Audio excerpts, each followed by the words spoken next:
The first rays of sunlight filtered through the cheerful yellow curtains of Room 12 at Sunshine Elementary, casting dancing shadows across the alphabet carpet where 23 kindergartners would soon gather for another day of learning and discovery. Miss Sarah Chin arrived at 7:15 a.m., her usual 30 minutes early, carrying her oversized coffee mug and a bag filled with supplies for the day's science experiment about growing beans. She hummed softly as she arranged the small plastic cups on each desk, completely unaware that this Tuesday morning would be unlike any other in her 12 years of teaching. The familiar routine of preparing her classroom had always brought her peace, straightening the reading corner cushions, writing the day's schedule on the whiteboard in her neat cursive handwriting, and setting out the colorful name tags that helped her students find their assigned spots during circle time. By 8 a.m., the cheerful chaos of arrival time began as parents dropped off their children with the usual mix of excitement and reluctance. Emma Martinez clutched her stuffed dinosaur, ready to share it during show and tell, while Tommy Jenkins bounced through the door with his characteristic endless energy, already chattering about the superhero cape he'd brought for the costume corner. Little Maya Singh waved goodbye to her grandmother with a brave smile, though her eyes still held a hint of morning tears, and quiet Jacob Williams slipped in almost unnoticed, heading straight for the book corner where he felt most comfortable. Miss Chin greeted each child with a warm smile and gentle encouragement, helping them hang up their backpacks and settle into the morning routine that gave structure to their young lives. Her teaching assistant, Mr. Rodriguez, arrived just as the last few stragglers were finding their seats, bringing his guitar for the planned music lesson and his infectious enthusiasm that made even the shyest children want to participate. Together, they had created a classroom environment where learning felt like play, where every child felt valued and heard, and where the biggest worry was usually whether someone remembered to bring their library book back on time. The morning meeting began as it always did, with the children sitting cross-legged on the rainbow-colored carpet, sharing stories about their previous evening's adventures, lost teeth, new puppies, and the exciting discovery that broccoli wasn't actually as terrible as they'd thought. It was during this peaceful moment of community sharing that the first unusual sound drifted through the open windows, a low, guttural groaning that seemed oddly out of place in the suburban school setting. Miss Chin paused mid-sentence, her head tilting slightly as she tried to identify the source of the noise, while several children turned toward the windows with curious expressions. Tommy, ever the explorer, started to stand up to investigate, but Miss Chin gently guided him back to his spot with a reassuring pat on the shoulder, assuming it was perhaps construction work or a delivery truck in the parking lot. The children's attention returned to their circle time activities, but the strange sounds continued, growing slightly louder and more frequent, accompanied by what sounded like shuffling footsteps on the asphalt outside. When Emma pointed toward the window and whispered, "Miss Chin, why are those people walking so funny?" the teacher rose from her small chair and moved toward the large windows that provided a clear view of the playground and parking lot beyond. What she saw made her heart skip a beat and her breath catch in her throat. Several figures were moving across the school grounds with an unsettling jerky gait, their arms hanging limply at their sides, their heads lolling at unnatural angles. At first glance, she wondered if perhaps some of the high school drama students were practicing for a play, but as she watched more carefully, she noticed the torn clothing, the pale, almost grayish skin tone, and the way they seemed to move without any apparent purpose or destination, simply wandering aimlessly across the familiar landscape where children usually played and laughed during recess. Miss Chen's mind raced as she tried to process what she was seeing outside, her teacher instincts immediately shifting into protective mode as she forced herself to remain calm for the sake of her students. She caught Mr. Rodriguez's eye and gave him a subtle signal they had practiced during emergency drills, a simple nod toward the classroom phone that meant something was seriously wrong. Without alarming the children, he quietly moved toward the communication station while Miss Chin gently redirected the students' attention back to their circle time activity, her voice maintaining its usual warm, steady tone even as her pulse quickened with each passing second. The strange figures outside seemed to be multiplying, and she noticed with growing concern that they appeared to be moving closer to the school building, drawn perhaps by the sounds of children's voices and morning activities that typically filled the air around Sunshine Elementary. The emergency broadcast system crackled to life just as Mr. Rodriguez reached for the phone, and Principal Morrison's usually cheerful voice carried an unmistakable urgency that made every adult in the building stop what they were doing and listen intently. "Attention all staff and students, we are implementing immediate lockdown procedures due to an external threat in our area. Please secure all doors and windows, move away from exterior walls and await further instructions. This is not a drill. Repeat, this is not a drill." The words hung in the air like a heavy blanket, and Miss Chen watched as several of her students looked up with confused expressions, their young minds trying to understand why their principal sounded so serious and why the fun morning activities had suddenly stopped. With practiced efficiency born from countless emergency drills, Miss Chin began implementing the lockdown procedures while Mr. Rodriguez moved to secure the classroom door and pull down the window blinds. She gathered the children closer to the center of the room, away from the windows and doors, transforming their emergency response into an impromptu game to keep them calm and focused. "Boys and girls, we're going to play a special listening game today," she announced with forced cheerfulness, her heart breaking slightly at the trust in their innocent faces. "We need to use our very best inside voices and stay close together while Mr. Rodriguez and I make sure our classroom is extra safe and cozy."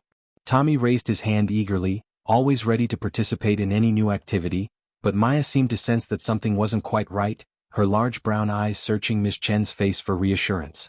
Through the gaps in the blinds, both teachers could see that the situation outside was deteriorating rapidly. More of the strange, shuffling figures had appeared in the parking lot, and they seemed to be drawn to any source of noise or movement. A delivery truck that had been parked near the main office was surrounded by several of these individuals who pressed against its sides with disturbing persistence, their movements becoming more agitated when the driver honked his horn in an apparent attempt to clear a path. The sound seemed to attract even more of them, and Miss Chin realized with a chill that whatever was happening, it was spreading quickly and these people, if that's what they still were, posed a genuine threat to everyone in the school.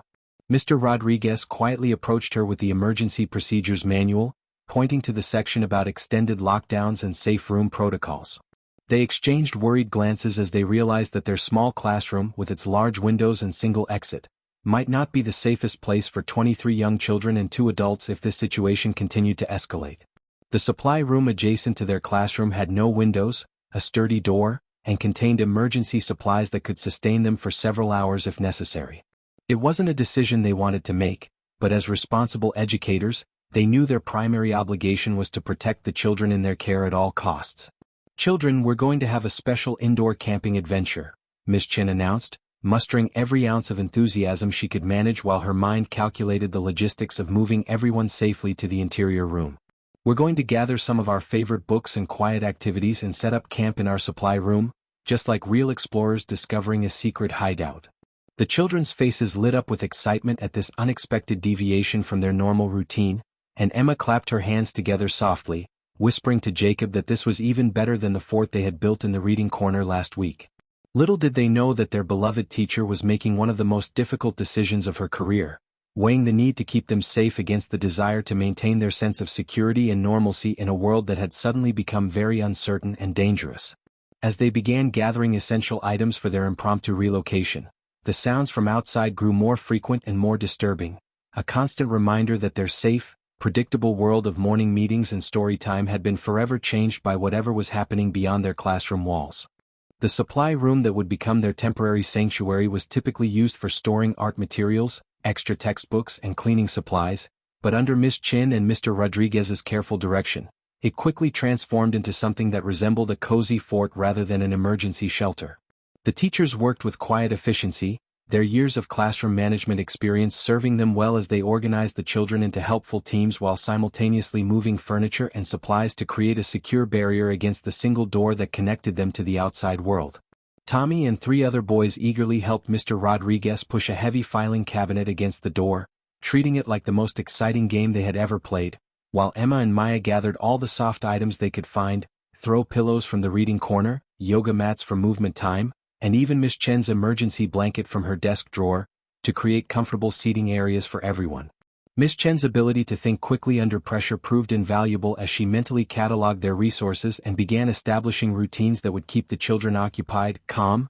and safe for what might be an extended period of time. She discovered that the supply room contained 2 cases of juice boxes left over from the previous week's class party, a large container of goldfish crackers that had been stored for emergency snacks, and several bottles of water that were part of the school's disaster preparedness supplies. While it wasn't enough for a lengthy siege, it would certainly sustain 25 people for several hours, and she hoped desperately that help would arrive long before their meager provisions ran out. The challenge of keeping 23 kindergartners calm and quiet in a confined space required every creative teaching technique she had learned over her career, and Miss Chin found herself drawing on resources she never knew she possessed. She instituted a whisper challenge, where the children had to communicate using only hand signals and the softest possible voices, turning the necessity of silence into an engaging game that appealed to their natural love of rules and competition. Jacob, who was always happiest with a book in his hands, became the unofficial librarian of their small space, quietly organizing the picture books they had managed to bring with them and setting up a rotation system so everyone would have something to read during their indoor camping adventure.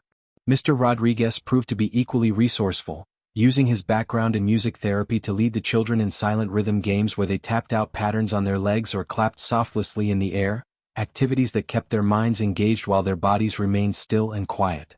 He also discovered that the supply room contained a box of colored pencils and a stack of drawing paper, which he distributed along with the instruction that they were going to create the most beautiful and detailed pictures they had ever made, pictures that told the story of their brave adventure and would make their families so proud when they were reunited. The teachers took turns monitoring the situation outside by listening carefully at the door and occasionally peering through the tiny gap beneath it, trying to gauge whether the threat was moving away from their location or if they needed to prepare for a longer stay in their makeshift shelter. What they heard was not encouraging. The shuffling footsteps seemed to be increasing in number, and there were occasional sounds that suggested the infected individuals were trying to enter the building through various access points. Miss Chen made the difficult decision to turn off her cell phone to preserve the battery, knowing that they might need it later for emergency communication, and she instructed Mr. Rodriguez to do the same. As the hours passed, the children began to settle into the rhythm of their unusual day, their natural adaptability and resilience shining through as they found ways to make the best of their confined circumstances.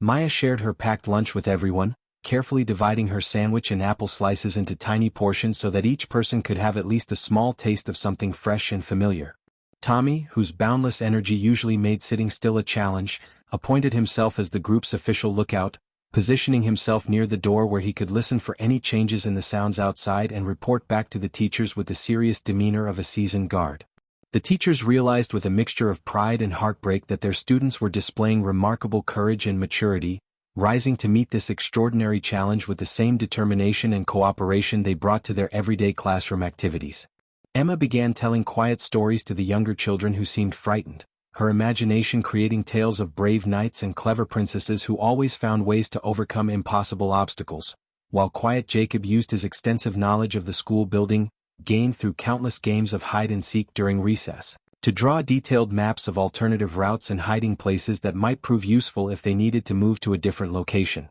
The relative peace of their makeshift sanctuary was shattered at approximately 11:30 a.m. when the unmistakable sound of breaking glass echoed through the school building, followed by a series of crashes and scraping noises that seemed to originate from their original classroom just beyond the supply room wall. Miss Chen's blood ran cold as she realized that some of the infected individuals had managed to breach the building's defenses, and she could hear the distinctive shuffling footsteps and low groaning sounds that had first alerted them to the danger outside. The children's faces turned toward her with wide, questioning eyes, their earlier excitement about their indoor camping adventure quickly transforming into genuine fear as they instinctively understood that something truly frightening was happening just a few feet away from their hiding place. Mr. Rodriguez immediately moved to reinforce their barricade, quietly pushing additional supplies against the door while Miss Chin gathered the children into the center of the room, as far away from the walls as possible. She knelt down to their level and spoke in the softest whisper she could manage while still being heard by everyone, her voice carrying the calm authority that had guided them through countless minor crises during the school year. "Remember our whisper game, everyone? We're going to be extra quiet now, like the tiniest mice hiding from a big sleepy cat. If we're very still and very quiet, the cat won't even know we're here." Her words seemed to have a magical effect on the frightened children, and they instinctively moved closer together, creating a tight circle of small bodies that somehow felt safer than being spread throughout the room. The sounds from the adjacent classroom grew more disturbing as minutes passed, with what appeared to be systematic destruction of furniture and materials, accompanied by the persistent groaning and shuffling that characterized the infected individuals they had observed outside. Tommy, who had been serving as their dedicated lookout, pressed his ear against the wall and reported in the faintest whisper that he could hear at least 3 different voices, though they didn't sound like normal people talking. Miss Chen's heart raced as she calculated the implications. If the infected had managed to enter the building and were now exploring the classrooms, it was only a matter of time before they discovered the supply room and its precious cargo of children and teachers. It was during this tense moment of listening and waiting that Emma made a discovery that would prove crucial to their survival. While digging through her backpack for a comfort item, she found the pair of toy walkie-talkies that her older brother had given her for her birthday, devices she had brought to school to share during show and tell but had forgotten about in the morning's chaos. With the wisdom that sometimes emerges from the minds of young children, she quietly approached Miss Chen and suggested that they might be able to use the walkie-talkies to call for help or communicate with other people who might be trapped in different parts of the school building. Mr. Rodriguez carefully examined the small devices and discovered that they had a surprisingly good range and clear signal quality, certainly capable of reaching the main office or other classrooms if there were survivors elsewhere in the building. He adjusted the volume to its lowest possible setting and carefully tested the connection, speaking in barely audible whispers to determine whether the devices would be useful for their purposes. The possibility of communication with the outside world, or at least with other potential survivors, provided a small but significant boost to everyone's morale and gave the adults a potential tool for coordinating any rescue efforts. As they experimented with the walkie-talkies, the sounds from the classroom next door began to change in a way that made both teachers exchange worried glances. The random destruction and wandering seemed to be giving way to more focused, purposeful movement, as if the infected individuals were beginning to systematically search the area rather than simply stumbling around aimlessly. Miss Chen realized with growing alarm that their hiding place might not remain secret for much longer, and she began mentally preparing for the possibility that they would need to implement an escape plan sooner than she had hoped. The children seemed to sense the increased tension from their teachers, and their behavior became even more exemplary as they instinctively understood that their very lives might depend on their ability to remain silent and still. Maya carefully shared her remaining crackers with the children sitting closest to her, while Jacob began sketching even more detailed maps of the school's layout, his young mind working to identify every possible hiding spot and escape route he could remember from his extensive exploration of the building during recess and free time. Even Tommy managed to channel his boundless energy into useful activity, becoming an even more focused and effective lookout who could distinguish between different types of sounds and movements occurring beyond their barricaded door. As the afternoon wore on and their situation became increasingly precarious, the most remarkable transformation began to take place among the children, who started displaying levels of courage, creativity, and leadership that amazed both Miss Chen and Mr. Rodriguez. Tommy, who on any normal school day would have been gently redirected at least a dozen times for his inability to sit still or follow instructions, had somehow become their most reliable sentinel, positioning himself strategically near the door where he could monitor the infected individual's movements with the focused intensity of a seasoned guard. His hyperactive nature, which had always been viewed as a classroom management challenge, proved to be perfectly suited for the task of remaining alert and vigilant during long periods of tense waiting, and his ability to distinguish between different types of sounds allowed him to provide detailed reports about the activities occurring in other parts of the building. Little Maya, whose shy and gentle personality usually kept her in the background during group activities, emerged as the group's unofficial morale officer and resource manager, quietly taking inventory of their remaining food supplies and creating a fair distribution system that ensured everyone received equal portions of their dwindling snacks. Her natural empathy and nurturing instincts made her particularly effective at comforting the younger children who occasionally became frightened or homesick, and she seemed to possess an intuitive understanding of when someone needed extra attention or encouragement. She began organizing quiet games and activities that required minimal movement and no sound, using her creativity to adapt familiar classroom routines to their current circumstances and helping maintain a sense of normalcy in their extraordinary situation. Jacob's transformation was perhaps the most surprising of all, as the quiet boy who typically preferred solitary activities became their strategic planner and intelligence gatherer, using his encyclopedic knowledge of the school building to create detailed maps and diagrams that could prove invaluable if they needed to navigate through the building to reach safety. His careful observations during countless games of hide-and-seek had given him an almost architectural understanding of Sunshine Elementary's layout, including knowledge of storage closets, maintenance passages, and forgotten spaces that even some of the teachers didn't know existed. He worked methodically to document every possible route between their current location and various potential destinations, calculating distances, identifying potential obstacles, and noting the locations of doors, windows, and other features that might be relevant to their survival. Emma's storytelling abilities evolved beyond simple entertainment as she began weaving tales that served multiple purposes, distracting frightened children, conveying important safety information in age-appropriate ways, and maintaining group cohesion through shared narrative experiences. Her stories featured brave characters who overcame impossible odds through teamwork, clever thinking, and mutual support, themes that resonated deeply with their current situation and helped reinforce the behaviors and attitudes that would be essential for their survival. She also demonstrated remarkable emotional intelligence by adapting her stories to address the specific fears and concerns she observed in individual children, creating personalized tales that helped each child feel braver and more confident. Even the youngest members of their group began contributing in ways that surprised the adults, with 5-year-old Marcus becoming their unofficial supply organizer, carefully arranging and rearranging their limited resources to maximize space and accessibility.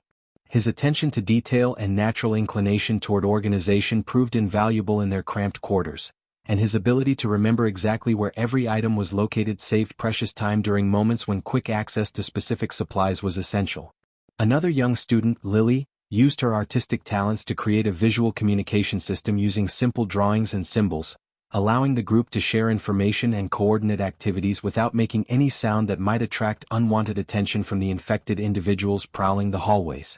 Ms. Chen and Mr. Rodriguez found themselves learning as much from their students as they were teaching, discovering that the children's natural adaptability, creativity, and resilience were perfectly suited to their current crisis. The teachers began to realize that their traditional roles as authority figures and decision-makers needed to evolve to accommodate the unique strengths and capabilities that each child brought to their survival efforts. They started incorporating the children's ideas and suggestions into their planning processes, recognizing that the students' different perspectives and experiences could provide insights that adult minds might miss. The collaborative atmosphere that emerged in their small sanctuary created a sense of shared purpose and mutual dependence that strengthened their resolve and improved their chances of survival. Each person, regardless of age, had become an essential contributor to their collective safety and well-being, and this recognition gave even the youngest children a sense of importance and responsibility that helped them rise to meet the extraordinary challenges they faced. The teachers marveled at how crisis had revealed hidden strengths and capabilities in children they thought they knew completely,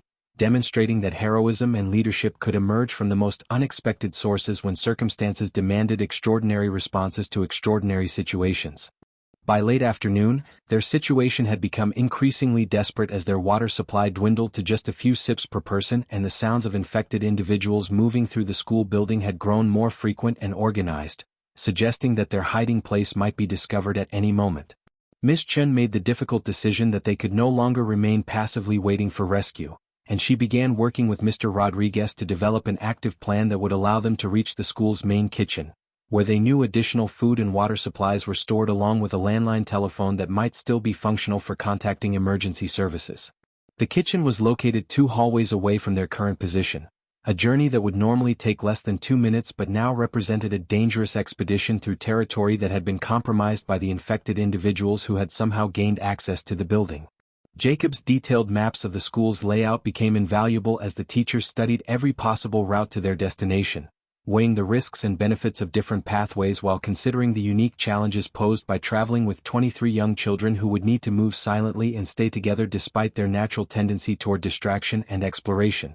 The direct route through the main hallway was clearly too dangerous, as it would expose them to multiple classrooms and open areas where they could easily be spotted by the infected. But Jacob had identified an alternative path that utilized a combination of storage areas, maintenance corridors, and lesser-used passages that connected different sections of the building in ways that weren't immediately obvious to casual observers. The plan that emerged from their collaborative brainstorming session was both ingenious and terrifying in its complexity, requiring precise timing, absolute silence, and flawless execution from every member of their group. They would move in 3 small groups of 7 or 8 children each, with one teacher leading the first group and the other bringing up the rear, while Tommy, because of his proven skills as a lookout, would serve as a scout who could move ahead of the main group to identify potential dangers and signal back using hand gestures they had practiced during their time in the supply room. Emma's walkie-talkies would be used to maintain communication between the front and back of their small convoy, with the volume adjusted to barely audible levels and a simple code system developed to convey essential information without using words that might be understood by any infected individuals who might overhear their transmissions.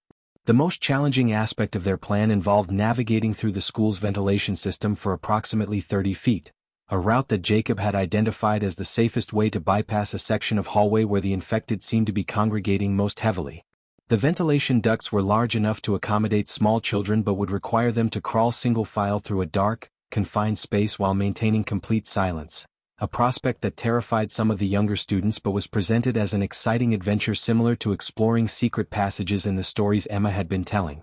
Mr. Rodriguez would go first to ensure the path was clear and safe, followed by the children in carefully planned order, with the smallest and most agile students positioned to help those who might struggle with the physical demands of crawling through the narrow space. Maya took on the responsibility of preparing individual emergency kits for each child, using small backpacks and bags to create portable supplies that included their remaining crackers, juice boxes, and any personal items that might provide comfort during their dangerous journey. Her organizational skills and attention to detail ensured that each kit contained exactly what each child would need while remaining light enough to carry easily, and she also created a buddy system that paired older children with younger ones to provide mutual support and encouragement during the most challenging parts of their planned route. The timing of their departure was critical, as they had observed that the infected individuals seemed to follow somewhat predictable patterns in their movements through the building, with periods of increased activity followed by intervals of relative quiet that might provide windows of opportunity for their escape attempt. Tommy's careful monitoring had revealed that the infected were most active during the early afternoon hours but seemed to become more scattered and less focused as evening approached, suggesting that their best chance for success would come just before sunset when the creature's attention might be divided and their movements less coordinated. As they made their final preparations for the journey, Miss Chen felt a mixture of pride and terror as she looked at the faces of her students, seeing determination and courage that seemed far beyond their years mixed with the natural fear that any sensible person would feel when facing such extraordinary danger. The children had proven themselves to be resourceful, brave, and remarkably mature, but she couldn't shake the knowledge that she was about to lead them into a situation where a single mistake or moment of panic could have catastrophic consequences for everyone involved in their desperate attempt to reach safety and supplies. The journey began at precisely 4:47 p.m., when Tommy's careful observations indicated that the infected individuals in the nearby hallways had entered one of their quieter phases, providing what might be their only opportunity to move through the building without immediate detection. Miss Chen led the first group of 8 children, including Emma with one of the walkie-talkies and Jacob with his precious maps, while Mr. Rodriguez remained with the second group to ensure that no one was left behind and that their hiding place remained secure until the last possible moment. The supply room door opened with barely a whisper of sound, and the first group slipped into the darkened hallway like shadows, their small forms moving with a silence and coordination that would have been impossible to achieve under normal circumstances but somehow felt natural in their current state of heightened awareness and shared purpose. The initial corridor was mercifully empty, though the evidence of the infected individual's presence was everywhere in the form of scattered papers, overturned furniture, and an unsettling smell that none of them could quite identify but that made their hearts race with instinctive fear. Jacob's maps proved to be remarkably accurate as they navigated toward the maintenance area where they would access the ventilation system, his whispered directions guiding them around obstacles and potential hiding spots where infected individuals might be lurking just out of sight. Emma clutched her walkie-talkie with white knuckles, maintaining constant but silent communication with Mr. Rodriguez and the second group, using their predetermined hand signals to confirm that the path remained clear and that it was safe for the others to begin their own movement through the building. The ventilation system proved to be both their salvation and their greatest challenge, as the metal ducts that seemed spacious on Jacob's drawings felt cramped and claustrophobic in reality, particularly for some of the larger children who had to contort their bodies to fit through the narrow passages. Mr. Rodriguez had entered first to ensure the route was safe, and his whispered reports through the walkie-talkie confirmed that the path was clear but more difficult than they had anticipated, requiring careful coordination to prevent the metal surfaces from creating noise that might alert the infected to their presence. One by one, the children crawled through the darkness, guided by gentle touches and soft whispers of encouragement, their natural agility and small size proving to be significant advantages in navigating the confined space that would have been impossible for most adults to traverse. Maya's organizational skills became crucial during the most challenging portion of their journey, as she had anticipated the difficulty of moving through tight spaces and had prepared each child's emergency kit to minimize bulk while maximizing accessibility to essential items.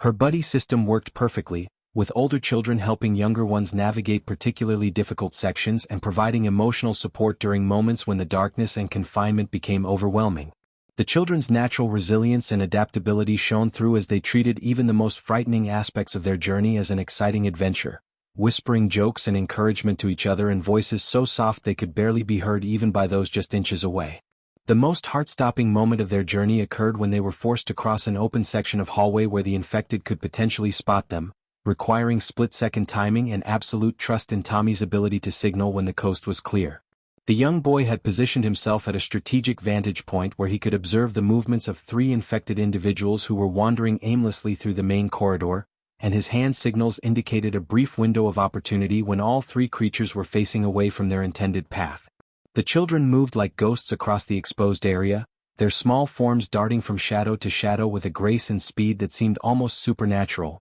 while Miss Chen's heart hammered in her chest as she counted each precious second until everyone had reached the safety of the next concealment area. The final approach to the kitchen required them to navigate through a storage area filled with cleaning supplies and maintenance equipment, a maze of shelves and obstacles that could easily trip or entangle someone moving in the darkness but also provided excellent cover from any infected individuals who might be patrolling the area. Jacob's detailed knowledge of the school's layout once again proved invaluable as he guided them through the safest path, avoiding areas where loose items might create noise and identifying the most stable surfaces for placing their feet and hands during the careful approach to their destination. As they finally reached the kitchen entrance, Miss Chen felt a surge of relief and accomplishment that was tempered by the knowledge that they still had to complete their mission and then somehow make the return journey to collect the children who remained in the supply room, a prospect that seemed even more daunting now that she had experienced firsthand the dangers and challenges of moving through the infected building.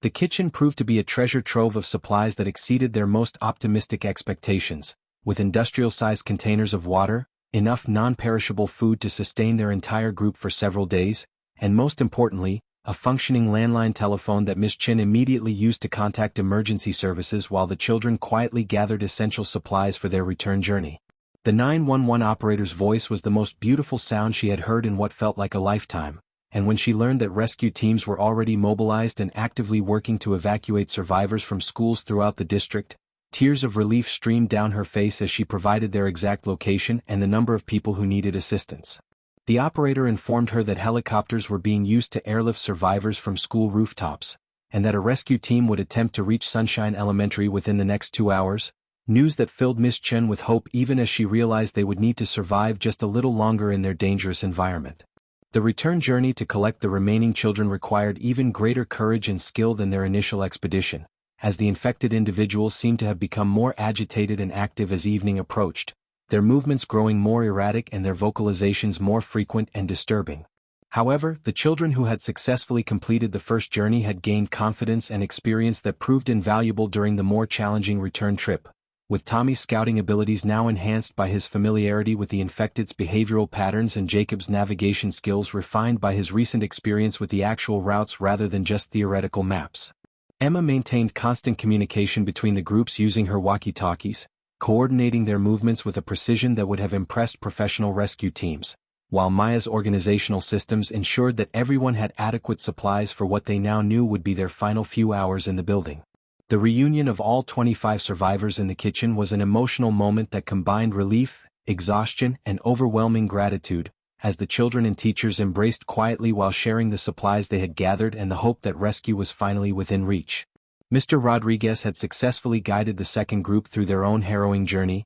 and his report confirmed that the infected seemed to be following predictable patterns that would allow them to remain safely hidden in the kitchen until help arrived. The children's spirits soared when they learned that helicopters were coming to take them home to their families, and they began making whispered plans for how they would tell their parents about their incredible adventure and the amazing teamwork that had kept everyone safe. As the sun began to rise on their second day in the school, casting golden light through the kitchen windows, the distant sound of helicopter rotors filled the air like a symphony of salvation, growing louder and more distinct with each passing minute until it was clear that their rescuers had finally arrived. The rescue operation that followed was swift and professional, with emergency responders securing the building's rooftop landing area while specialized teams entered through strategic access points to escort the survivors to safety. The children's excitement at seeing real helicopters up close temporarily overwhelmed their exhaustion and fear, and they chattered quietly about how this was the most amazing field trip anyone had ever experienced, their natural resilience and positive outlook transforming even this traumatic experience into something they could process and integrate into their young lives.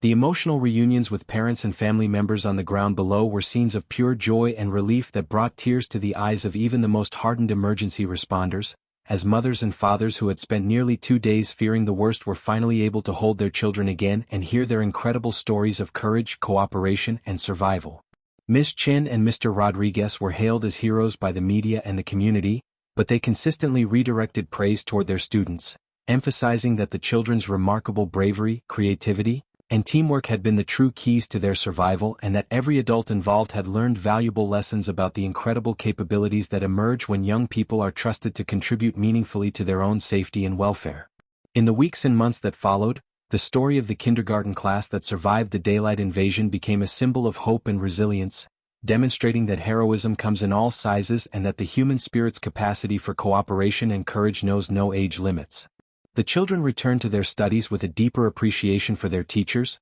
their classmates, and their own abilities, while Miss Chin and Mr. Rodriguez continued their careers with an enhanced understanding of the remarkable potential that exists within every student, regardless of age, and the importance of creating educational environments where every individual's unique strengths and contributions are recognized, valued, and cultivated for the benefit of the entire community.